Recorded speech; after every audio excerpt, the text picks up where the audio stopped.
uyalungisa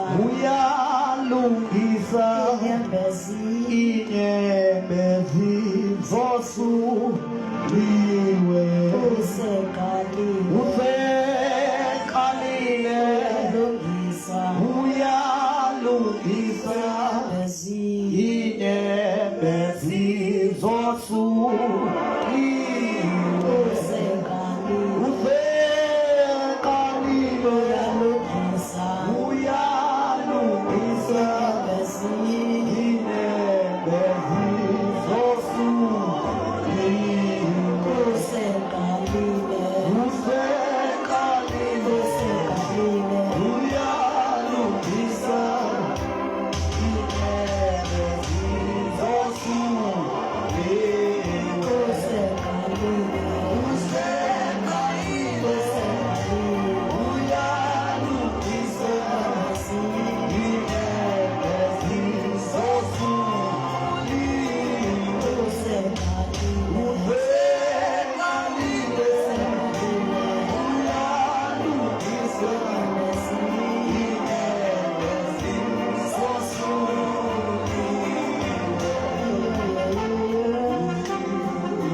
abapostile bonke, bulisa befundisi bonke, bulisa tata bonke, omama, obhuti nosisi nabantwana abancane egameni likaYesu. Amen.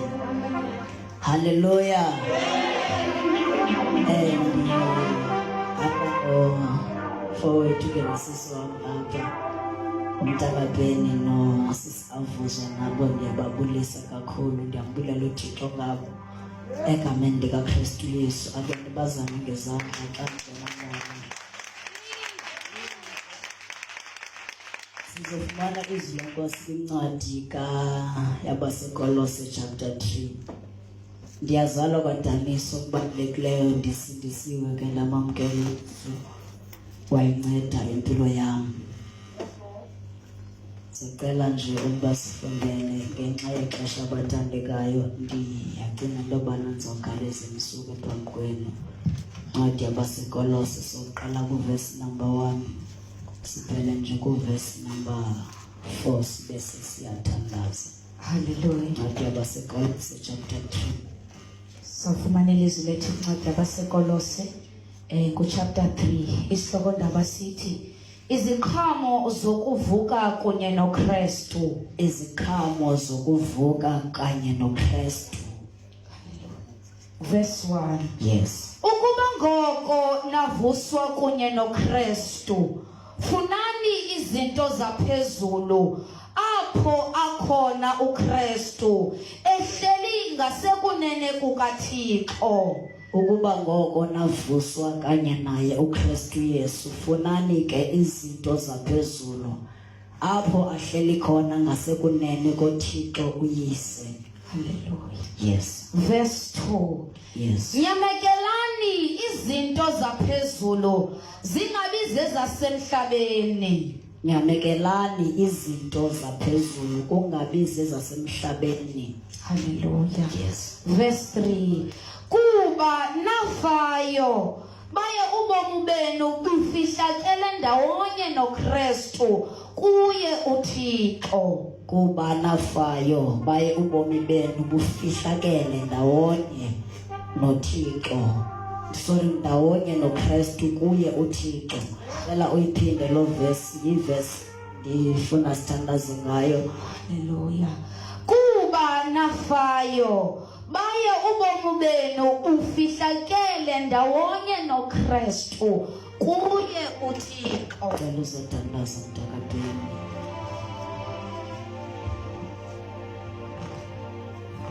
Hayi kapala mayisi.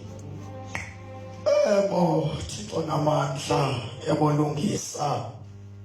Silapha Thixo ingcwe.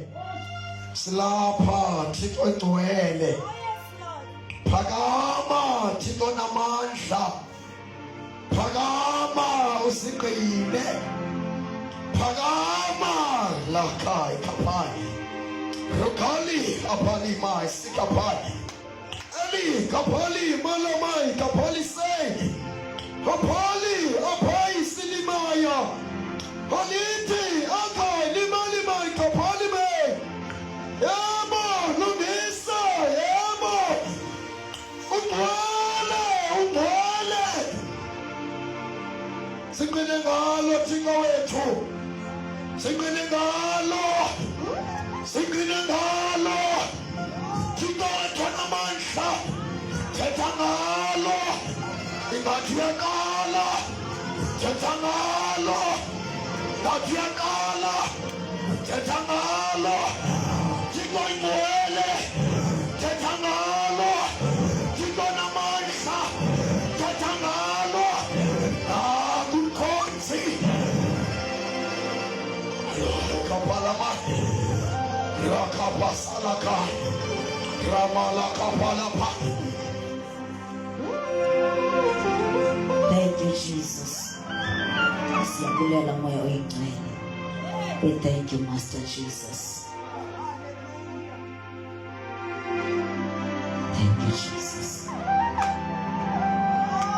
Akekho onjengaye ongalingaliswa naye phakathi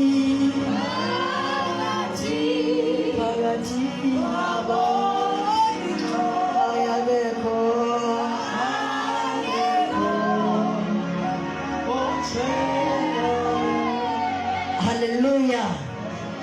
Hallelujah. Now bathandekayo ile ncwadi yabasekolose.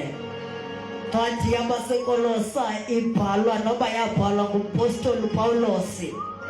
Kodwa ndihlalobana phambi koba sifike kule ncwadi sihambe ngetheme yalapha ekhaya ethi after the cross. Now ithi iBhayibhile uYesu Kristu waseNazaretha wabanjwa ngamaJuda amthatha ambethelele emnqamlezweni. Ithi iBhayibhile emveni koba uYesu ebethelele emnqamlezweni wahlatywa ephongweni lakhe. Lithi iBhayibhile kwelo xesha xa uYesu ehlatywa ephongweni lithi iBhayibhile kwakrazuka ikhuselo. Lithi iBhayibhile satsho thina sonke sasindiswa. Hallelujah.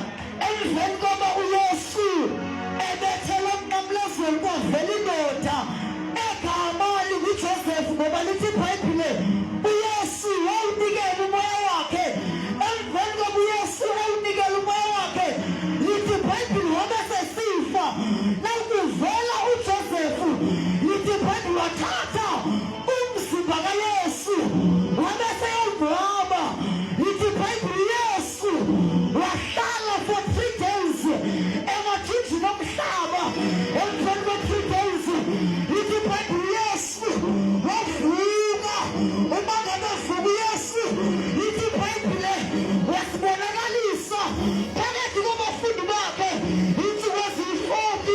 Ngelo xesha uYesu lithi iBhayibhile abafundi bakhe babesebesoyika into bekungenzeka ukuthi amaJuda ezazi umabamba nabo. Ndicela undiphe ibhesi kacinci kule mayikhi egameni likaYesu. Naw lithi iBhayibhile uYesu esasibonakalisa njalo ubebashiye nomyalezo abafundi bakhe wathi hambani niye eJerusalema. Nganifika eJerusalema nilinde idinga lomoya amnyama engathiswa ngamandla kamoya oyingcwele. Lithi iBhayibhile bafika abafundi bakhe bahlala eJerusalema. Uma ngabe beseJerusalema lithi iBhayibhile babehleli kodwa benatha. Lithi iBhayibhile on that time umoya kaThixo usehlala enkubuliso bavakala bathetha ngayo imizimbi. Lithi iBhayibhile bavela abantu bathi aba bantu